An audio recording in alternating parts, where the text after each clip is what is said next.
পান্তুয়া পিঠা। এই পিঠাটা দেখতে যেমন সুন্দর, খেতেও কিন্তু দারুণ, বানানো একেবারে পানির মতো সহজ। হ্যালো এভরিওয়ান, আসসালামু আলাইকুম। কেমন আছেন সবাই? আশা রাখছি সবাই ভালো আছেন। আজকে আমি আপনাদের মাঝে নিয়ে আসলাম কিভাবে আপনারা নরম তুলতুলে দুই ধরনের পান্তুয়া পিঠা তৈরি করতে পারবেন সেই রেসিপি নিয়ে। চলে আসলাম মূল রেসিপিতে। পিঠা বানানোর জন্য প্রথমে একটা বাটির মধ্যে আমি 3টা ডিম ভেঙে নিয়েছি নর্মাল তাপমাত্রার। দিয়ে দিলাম 1/4 কাপ চিনি। মিষ্টিটা আপনারা আপনাদের পছন্দ মতো দিবেন, যে যতটুকু মিষ্টি খেতে পছন্দ করেন। আমি আমার পছন্দ মতো দিয়েছি। স্বাদ মতো দিয়ে দিলাম লবণ। এখন চিনি, ডিম সব কিছু একটু ফেটিয়ে নেব খুব ভালো করে একটা হ্যান্ড উইচ দিয়ে, যতক্ষণ পর্যন্ত চিনিটা মেল্ট না হয়।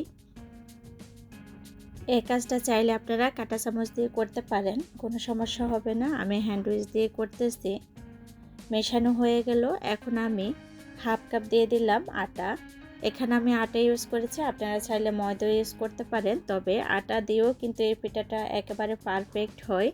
1/2 কাপ দিয়ে দিলাম শুকনা চাউলের গুঁড়ো।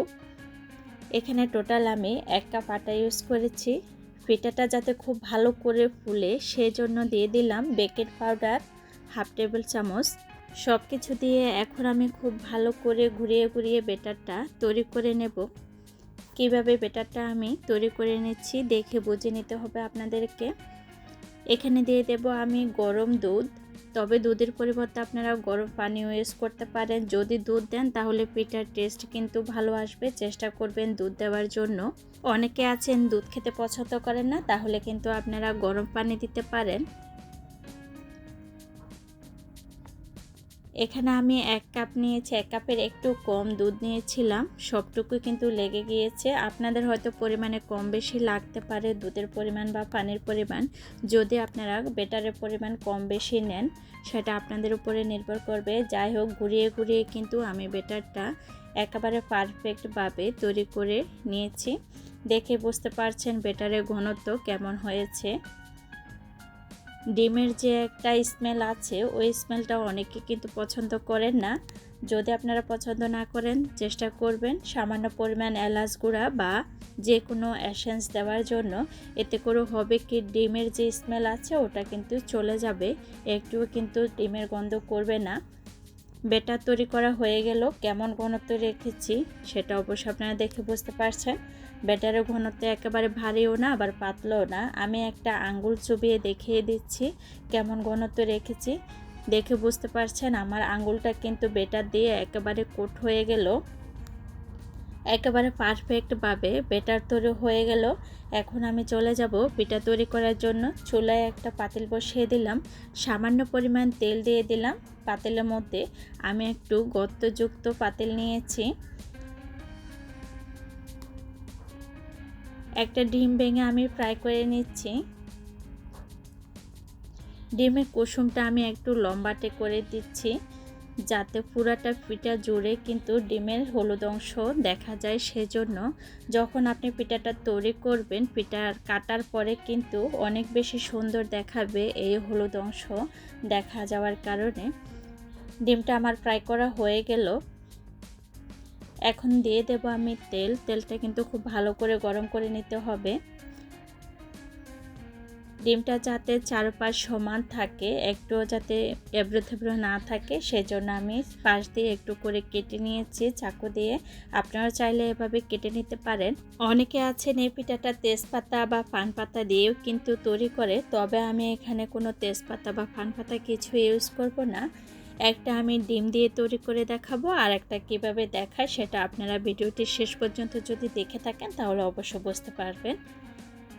তেলটা খুব ভালো করে গরম হয়ে গেল। এখন ফ্রাই করা যে ডিম আমি নিয়েছিলাম সেটা ব্যাটারের মধ্যে দিয়ে দিলাম। ব্যাটারের মধ্যে দিয়ে ব্যাটারটা ডিমের মধ্যে খুব ভালো করে লাগিয়ে গরম তেলের মধ্যে ছেড়ে দিয়েছি। যেমনটা আমরা বেগুনি তৈরি করি ঠিক ওরকমভাবে তেলের মধ্যে দিয়ে আমি একটা চামচ দিয়ে এপিট ওপিট করে উলট পালট করে কিন্তু খুব ভালো করে ভেজে নেব।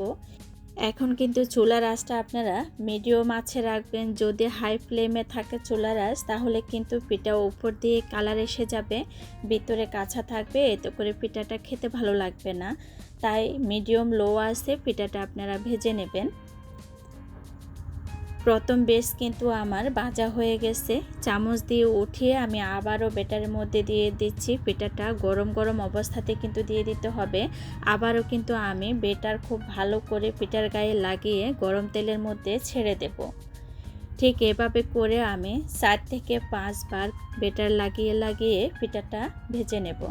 এই কাজটা কিন্তু একেবারে সহজ, যে কেউ কিন্তু এই পিঠাটা তৈরি করতে পারবেন। আমি জানি না এখনও পর্যন্ত আমার কোনো প্রিয় ভাই বোনেরা আমার সাথে আছেন কিনা। যদি কেউ থেকে থাকেন তাহলে প্লিজ ভিডিওতে একটা লাইক দিয়ে চ্যানেলটি সাবস্ক্রাইব করে চ্যানেলের সাথে থেকে যাবেন সবসময়ের জন্য। অবশ্য পাশে থাকা বেল বাটনটি অল অপশনে ক্লিক করে রাখবেন। এতে করে যখন আমি নতুন নতুন রেসিপি শেয়ার করব, সাথে সাথে আপনাদের কাছে নোটিফিকেশন চলে যাবে। চাইলে যে কোনো সময় আপনারা আমার রেসিপিগুলো দেখে নিতে পারবেন। আপনাদের সাথে কথা বলতে বলতে কিন্তু অলরেডি আমার পিঠাটা হয়ে আসছে। আমি একেবারে লাস্ট বেস দিয়ে দিলাম। এর চেয়েও কিন্তু বড় আমি সাইজ করব না, এটা কিন্তু যথেষ্ট আমার জন্য। আপনারা যদি চান তাহলে কিন্তু আরও বড়ও করতে পারেন, তবে আমি এর চেয়ে বড় করব না। আমার পছন্দের কালার চলে আসলে আমি নামিয়ে নেব।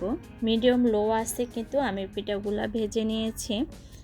একটু গাঢ় করে ভাজার চেষ্টা করবেন, তাহলে পিঠাগুলো খেতেও ভালো লাগবে আর দেখতেও কিন্তু অনেক বেশি সুন্দর দেখাবে। পিঠাটা তৈরি করা হয়ে গেল, এখন আমি উঠিয়ে নিচ্ছি। এক পাশে রেখে দেব একটা টিস্যু পেপারের মধ্যে। এখন আমি দ্বিতীয় পিঠাটা কিভাবে তৈরি করতেছি সেটা আপনারা দেখে অবশ্যই বুঝে নিতে হবে। ব্যাটারটা আমি গরম তেলের মধ্যে লম্বাটে করে দিয়ে দিলাম। এটা খুব ভালো করে ভেজে নেব।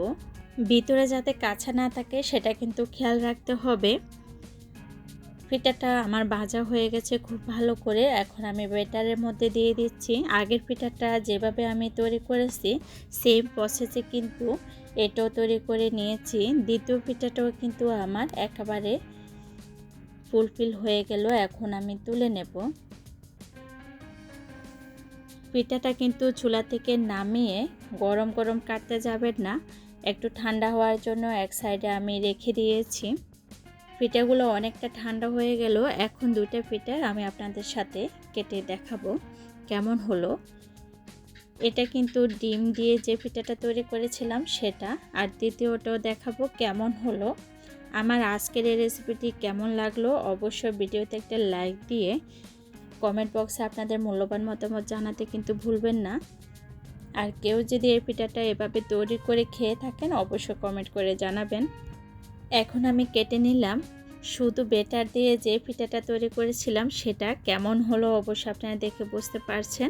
তবে ডিম দিয়ে যে পিঠাটা তৈরি করেছিলাম সেটা অনেক বেশি সুন্দর হয়েছে, দেখে অবশ্য বুঝতে পেরেছেন পিঠাগুলো কতটা পারফেক্ট আর লোভনীয় হলো।